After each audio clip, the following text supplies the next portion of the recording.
I listen to podcasts, audiobooks, everything on double speed, 2x speed. I could even do 3x speed. Sometimes I do 3x speed, but I've been doing it for a long time. So to me, it sounds normal. It really sounds normal. Friends and people who hear it sometimes in the car or something, if I pick someone up and I'm listening to a podcast, they'll be like, do you understand what they're saying? They sound like chipmunks. I'm like, no, it sounds perfectly normal to me. It really does.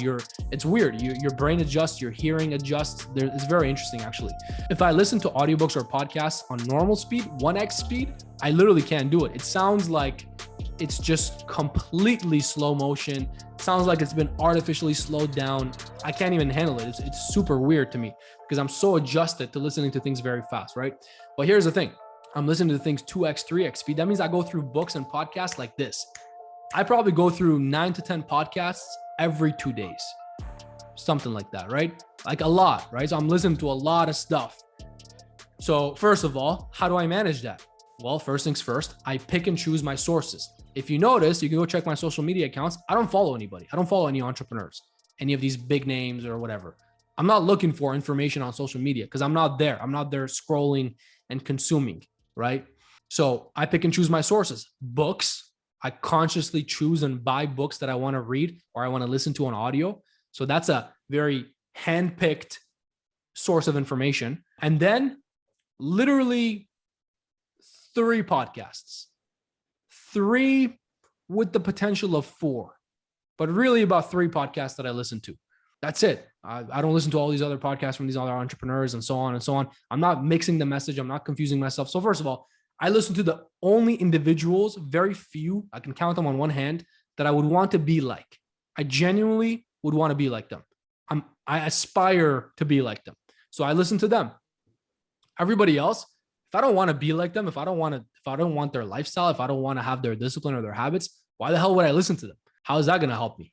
Why would I want to duplicate their information and their thoughts and what they're saying if I don't want the result that they have? So I'm listening to 2, 3 guys, at most 5, that I genuinely want to be like. I want to duplicate their life, their results, their outcomes, their financial outcomes, their discipline level, their lifestyle, whatever. So I listen to what they say because I want to duplicate that. So that's one. I'm very direct and focused with the sources of my information. I don't just let anybody or anything in. I let in only particular information that I've chosen to let in. Okay. That's number 1. Number 2 is I consciously practice retaining information. And I do that in 2 ways. First of all, I have this folder where I have my reminders and I have my notes, right? When I'm hearing something that I really want to remember and retain or potentially even use later, I write it down quick, just a quick 1 sentence, right? So I don't forget it. But then what I also do as a secondary layer to that, so I can retain the information, is I think about how I can apply that. So I almost like repeat it to myself in my head. And I think about, okay, that's very interesting. What does that mean for me? What does that mean in my life? How can I implement that? Right? That's why I remember stuff. That's why I can quote things off the top of my head. That's why I can reference so many different podcasts and books and things like that. All that information is in my head because I've retained it. I want you to start to think about that. First of all, dialing in the sources of your information so you don't mix the message. And second of all, thinking about every piece of information in terms of you, how you're going to remember it, how you're going to apply it to your life.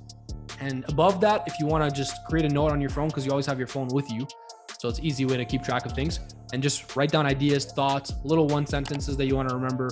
It's a good way to do it as well.